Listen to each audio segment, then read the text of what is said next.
This year marks my 18th year of writing Ruby code. Ruby has held my attention for 18 years, and I'm going to put that down to one major thing. Ruby is magic. It has bewitched me with its simplicity of syntax and batteries included nature, of things like its standard library and its wealth of gems. Not to mention its awesome worldwide community as well. I absolutely love writing Ruby code. It brings me so much joy. When I'm writing Ruby, it feels like I'm making magic. I now write Ruby from a little coastal town called Warrnambool. At the end of 2020, my family decided that we didn't want to pay over $1 million for a 1.5 bedroom shitbox in outer suburban Melbourne. Fortunately, around the same time, working from home became a little bit more acceptable due to a thing called a pandemic. You might have heard of it. So we decided to move out to my wife's hometown, Warrnambool, or as I affectionately call it, outer western Melbourne. I work from here in the fintech space at a company called Fat Zebra, and I'm not making up that name, it's honest to God, its real name. I think it's one of those randomly generated names like Post Malone or Childish Gambino. After moving to Warrnambool, I really didn't know many people outside of my family, and I wanted to meet some new local nerds to make some new friends. Long story short, I ended up going to one of the 2 local board game stores in town. Yeah, Warrnambool is actually big enough to have two board game stores, and a cinema, and now a JB Hi-Fi. But I started to play a game called Magic the Gathering. Magic is a trading card game where you can build decks of cards and play them with your friends or enemies. It depends on how you see them. The format I usually play is one called Commander. It's a 4-player free-for-all format. The aim of the game is simple. Players have a life total, and your goal is to get everyone else's life total to 0 before yours gets there first. Here's a little video showing how ludicrous this game can get sometime. Okay, Snug, so there are just a few new mechanics since the last time you played Magic, but I think you should be able to get the hang of it, so just let me know if there's something you don't understand, okay? So I'm going to pay 7 to cast this adventure spell that makes 3 bear tokens, but after I cast this though, this other part of the spell goes into exile, and then I can cast this other part later. When I cast that though, this Dynavolt Tower gives me 2 energy counters, and I can spend these to activate an ability later. It's kind of like mana, but it's a resource that's different from mana. So anyway, I get my 3 bears now. I'm going to use this die to represent how many I have.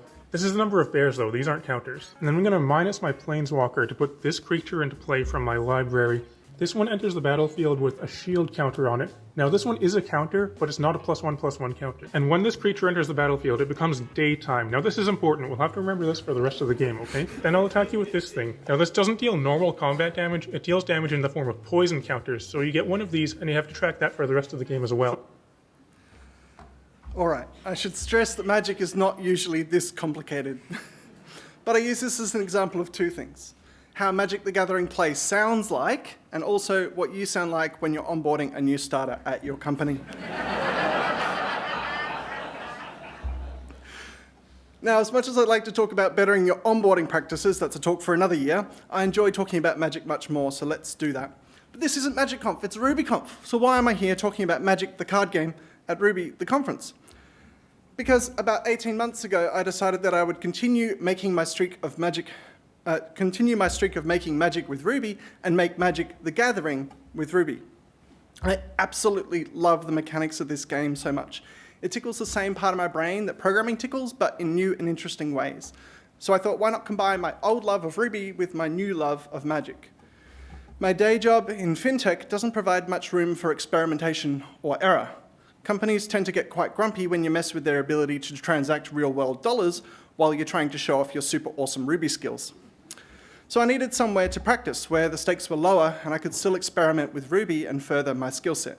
Even after 18 years of writing Ruby, there's still things that I can learn.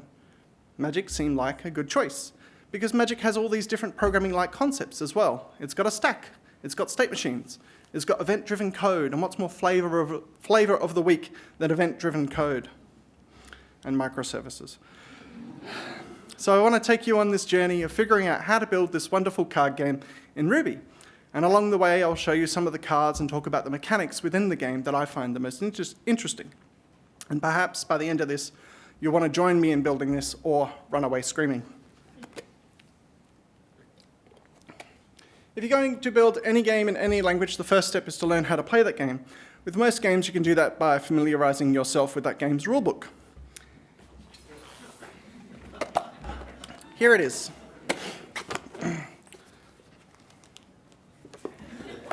This is what it feels like when you say, go read our employee handbook on Confluence. The rulebook here outlines every rule of the game in meticulous, pedantic detail. It is a rules lawyer's dream. However, on the rules page of the official Magic site, there is a clear warning. These rules are not meant to be read beginning to end. Here be dragons.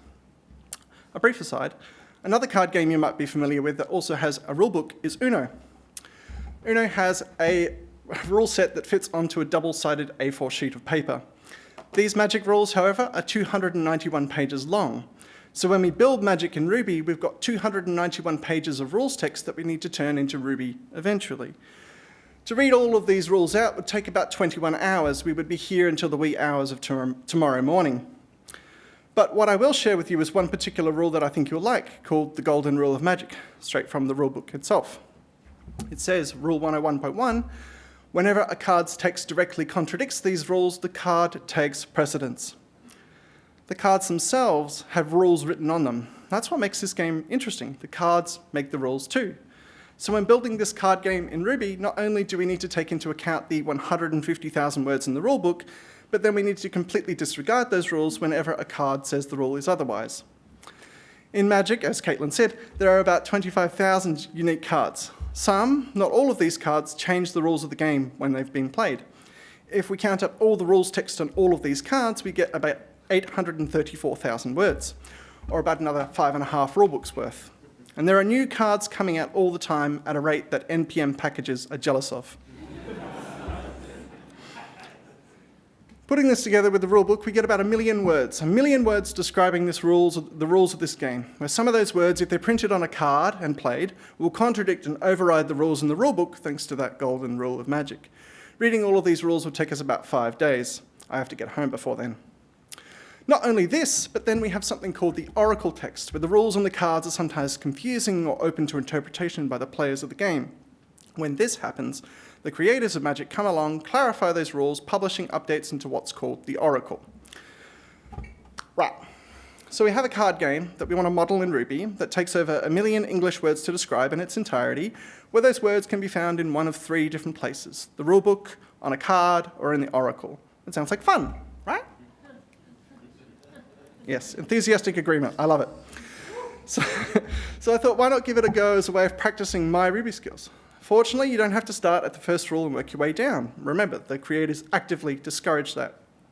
Instead, you can work just card by card, making sure that each card works as written, as well as in the larger system. So that's where I began. Ruby lets us build DSLs that can then be used to express Magic cards in a simple format. This card is called a basic land, and it's a plains. When we play this card, we can use it then to create a resource in the game called white mana, which you can think of like the in-game currency. There's not much you can do in the game without mana. Similarly, this is a mountain, which works the same as a plains, but instead of giving us white mana, it'll give us red mana. There are 5 different types: white, blue, black, red, and green, all with corresponding basic land cards. We can all express these very easily in Ruby. After implementing the basic lands in Ruby, I went looking for more of a challenge and found it in implementing creature cards. Creature cards have a type, they have a cost, they have a power, and a toughness. And again, we can express all of this very easily in Ruby by constructing nice DSLs to abstract away the complexity behind the scenes. This bit in italics at the bottom is what we would call flavor text. It adds flavor to the game, but doesn't change the behavior of the game at all. Here's a separate creature card with a little bit of a difference. Again, we can define the name, the cost, the creature type, power, and toughness, the same as we did with the other card, but this card has an activated ability. An activated ability is an extra thing a card can do. This usually costs extra resources to do, as in this case. We can define this ability by inheriting from activated ability and defining the cost and resolution method. You almost got it. The cards I've shown you so far sit at one end of that complexity spectrum. So you get an idea of what the other end of that spectrum looks like. Let's take a peek by looking at Dance of the Dead. This card has the most amount of text on the card in the game, but I haven't gotten to it yet. Now that we've taken that peek, let's run away from that particular responsibility. I think that's enough about particular cards. Let's zoom out and talk about the game loop. I want to spend the rest of the talk talking about it, as it's the glue that kind of pieces the whole thing together. The game loop is something you'll all be familiar with from all sorts of games. It's central to everything. I'm going to build our mental concept of the game loop bit by bit. Players take turns during the game. During those turns, the players take actions. Actions then have effects. And when players take actions in the game, this causes the game to change, and that change is called an effect. The effects usually change the state of the game. The state of the game represents things like whose turn it is, what players' life totals are, and what cards are currently in play in the game. And on it goes. Players take more actions, which create more effects, which continue to modify the game, and maybe somebody wins. If you're writing Ruby code to model actions, you do it this way. Actions in a game are simple to model. We have a game and a player. We can then define a perform method on these actions to define what happens when actions are taken. This code is very super duper generic. Now, I'd like to give 4 examples with Ruby code of concrete actions a player can take within Magic. I'll tie these all back to our loop as we go along. The first action is that at any time a player can concede the game. They can throw in the towel and give up. This is the simplest action a player can take, and they can do it literally at any moment. The game then treats the player like they don't exist, even if they are off in the corner having a big sulk. Let's talk about it in terms of the game loop. The action is to concede, the effect is the player loses, and the state of the game is changed to decrease the number of players by 1. Action number 2, playing a land. Players can put land cards onto the area in front of them, called the battlefield, to increase the amount of mana resources available to them. Playing a land starts off much the same as the conceding action, but this time we need to know the card for the action up front. The thing being acted upon for this action is the card. We then need to determine if at the current time this action can be performed by this player. Some actions in Magic have prerequisites like this that have to be checked to see if the action is valid. A player can only play a land on their turn, and if they haven't already played a land this turn. Of course, there are exceptions to this printed on many, many cards. Lastly, we can resolve the card, which in this case means taking the card from the hand and putting it onto that area in front of the player, the battlefield. Now, again, in terms of the gameplay loop, the action here is playing a land, the effect is a card will be added to the battlefield, and the state is updated to reflect that. Now that you have that land, you probably want to do something with it. Third action is tapping a land. Tap is used here in the sense of to draw a resource out of a thing. We're drawing mana out of the land to use it. To indicate a land is tapped, we turn it sideways. Tapping a mountain gives you a single red mana resource. You can then spend that mana to perform another action within the game. Before we move on to that action, the next action, let's talk about tapping, again, within the game loop. Tap action here has the effect of tapping a card, adding a single red mana to the player's pool of mana. The game state has changed in 2 ways this time. The land state changes to indicate it's tapped, and the player's mana pool has grown by 1 red mana. Now on to the 4th action. In the 4th action, we're going to cast a spell called Shock. Shock deals 2 damage to any target. This is how we can represent the casting of Shock in Ruby. We're casting the spell, paying its cost of 1 red mana, defining the spell's target as player 2. There's a lot of code for the casting action. I tried to fit it onto a slide, didn't fit. It's one of the more complex actions of the game, so you'll just have to imagine it being very complex and very scientific. This is the pretty face in front of all that code. Now, again, back to the terms of the loop. The action here is to cast a spell, but this time the effect isn't what's written on the card. Instead, the card gets added to something called the stack. Let's talk about the stack for a moment. Each new spell, when cast, goes onto the thing called the stack. When no other player has anything else to add, the stack of spells is processed from the top down. In the first case here, player 1 casts Shock, targeting player 2. No other player in the game acts, Shock resolves, and player 2 loses 2 life. The stack also lets players respond to each other's spells. Let's look at a different example. This time, player 1 casts Shock, again targeting player 2. In response to this spell being cast, player 2 casts another spell called Counterspell. It does what it says on the card, counter target spell. This card can target any other spell that's on the stack at the moment Counterspell is cast. Doesn't have to be the last one, it can be any spell deep in the stack. Player 2 wisely chooses to counter the Shock spell that's underneath it on the stack. This time when the stack resolves, Counterspell counters the Shock spell, meaning that Shock never happens, and the effect of Shock never happens. Player 2's life total remains what it was. Using Ruby, we can write this interaction like this. Player 1 casts a spell, paying a red mana to do so, targeting player 2. Player 2 casts Counterspell, which adds it on top of the stack. We then call game.stack.resolve to resolve the stack from the top card down, which makes Shock fizzle.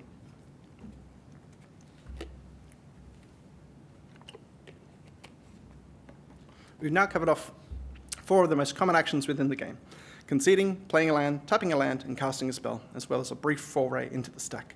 Let's go back to our game loop and keep building out a model of that. There's still unexplored places there. We have actions, effects, and state, but we also have a 4th thing here that we don't have a concrete name for. Casting a spell, dealing damage, losing life, playing a land, they all sound like they should be in the same category. We've talked about these things as things that happen within the game, but we haven't all given them a collective name yet. I would call these things events, and that's a good thing because that's what the rulebook calls them as well. Rule 700.1 if you're following along. Here's where the events would sit within our game loop diagram. Effects, once they happen, generate events that tell things in the game what have just transpired. But why are they relevant to mention here? Because in Magic, cards within the game can respond to these events through a mechanism called triggered abilities. Triggered abilities happen when particular events occur during the game, such as whenever a player casts a spell, or whenever a creature dies, or even at particular times within the game, such as the beginning end of your turn. Everything in the game listens to these events and can respond to them by registering event handlers. You might recognize this as the observer pattern here. Here's an example of a triggered ability on a card and its event handler. The card is called Ajani's Pridemate. It has a triggered ability of whenever you gain life, put a +1/+1 counter on this card. When this ability triggers, the creature gets a little stronger and tougher. In the Ruby code, it looks like this. Whenever a player gains life, the game notifies all observers in the game with an event represented by the event's life gain class. Ajani's Pridemate sees this event and responds to it. When we trigger an ability, just like in the earlier examples with actions, we sometimes have a prerequisite on that ability. In this case, we only want to perform this ability if the player who gained life was the player who played Ajani's Pridemate. We don't want it triggering when opponents gain life, just one specific player. If the prerequisite is met, we can then perform that ability's effect. In this case, Ajani's Pridemate gets a little boost to its power and toughness in the form of a +1/+1 counter. Again, Ruby allows us to express this in a simple fashion. On top of triggered abilities that trigger with whenever, when, or at, we also have another system in Magic called replacement effects, usually written beginning with if and indicate that an effect is going to be replaced with a separate one. As an example of this, there's a card here called 9 Lives. It says whenever anything would deal damage to you, the damage is prevented. This card then gets an incarnation counter, a different type of counter. Here's how we'd implement the first sentence in this card. We see if the damage target is the same as the card's controller, and if it is, we replace that effect with another one, which adds that counter instead. No damage is made. There are also replacement effects that can boost existing effects rather than outright replacing them. This card, Doubling Season, says that whenever a counter would be put on a permanent you control, it puts twice that many counters on it instead.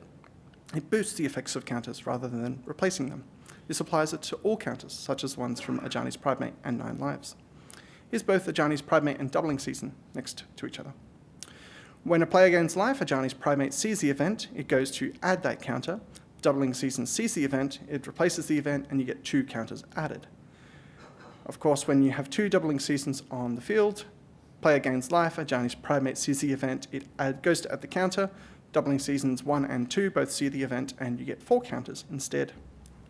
I would recommend that setup. What setup I wouldn't recommend is this: 9 Lives and Doubling Season.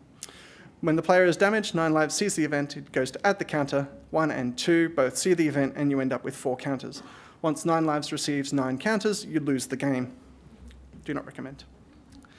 Replacement effects, I mentioned these because it took me so long to work out. I reckon it took me over probably 2 months to work out how to write this in Ruby, until one day I was looking at the rack middleware stack and realized that it's essentially the same thing. The request goes through the rack middleware stack and can get modified by any of the middleware along the way. It's replacement effects. An event comes in and goes through the few pieces of middleware, which is the cards in the game, and the response gets modified as it falls through that stack. So I modeled replacement effects after that.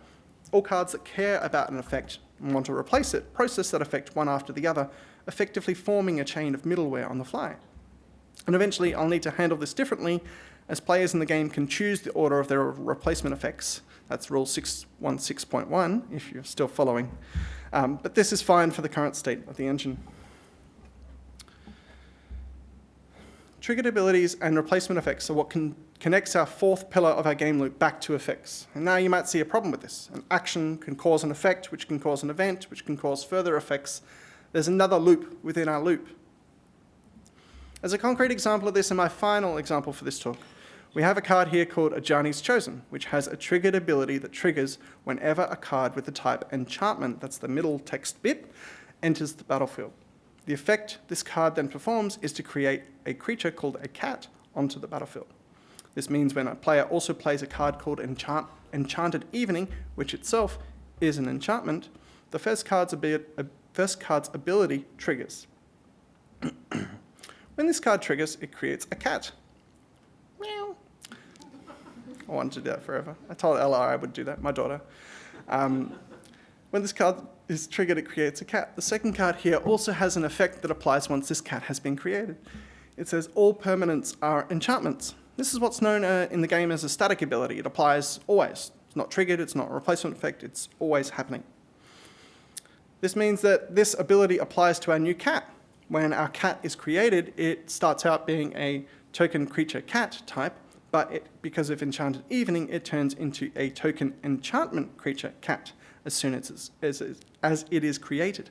This in turn triggers the first card, as the cat is now considered an enchantment itself. Another cat is created, and on it goes forever. What happens in this case in real life, if you get this case in a real game of Magic? Well, we can consult the rulebook for that too, of course. It says, if a game somehow enters a loop of mandatory actions repeating a sequence of events with nowhere to stop, the game is a draw. Of course, makes logical sense. Of course. But how do we do that in a programming language like Ruby? How do we detect if in Ruby, if a player taking an action will cause the game to enter a state where it loops infinitely, where it enters a state where the program never halts? If you're able to figure this out, not only would I be grateful, but many others around the world would be grateful too, and you'd probably win some big award like a Nobel Prize or a Fields Medal. It has been so much fun implementing the game loop and tying together all the different abilities for every card. This has been such a fun project to take on, and I really enjoy that the stakes are so much lower than in my day job where I can't fuck up. Still do, but shouldn't. It's a little Zen garden of a project that I've been tinkering away on these past few months. And so far, the project has implemented a little over 200 cards and all of their interactions. And so out of the 25,000 plus possible cards, I have roughly 25,000 more to go. Each new card changes the requirements of the system in new and interesting ways. I get to consider how the system needs to change in order to accommodate a new card or a new game mechanic from that card each time. Sometimes I can get away with writing just a card and its relevant tests. Other times I realised I've made a huge mistake somewhere else and it requires a grand re-architecting of one part or another. Now, the goal of this project isn't to implement all 25,000 cards and 1 million words of rules text and have a perfect simulation of Magic in Ruby. The goal is the work itself, to practice working within an application, one that isn't an app that's processing people's payments. The goal is to further my Ruby programming skills. That's what some would call deliberate practice, setting tasks that are just at the cusp of my current ability and then trying it. And it's okay if I fail at the task. The task isn't the goal, the practice is the goal. I set these little goals of implementing one new card at a time or tidying up different parts of the system so that I can improve my Ruby programming abilities. I would encourage you all to think about how you can deliberately practice your Ruby skills as well. You might think that practice is just for juniors or noobs, but it's not. It's for everyone. Think about how you can push your Ruby skills further. Perhaps there's that cool web framework called Hanami that you've been meaning to check out. Can you build something small in it to push your skills a little further? Or perhaps you'd like to try game programming in Ruby, you're still here, and help me out with my borderline Magic obsession. If you'd like to take a look at the full code for this project, it's available on a GitHub repo here, and if you'd like some pointers on where to start, come and find me later on and I can show you where to go. Thanks for today.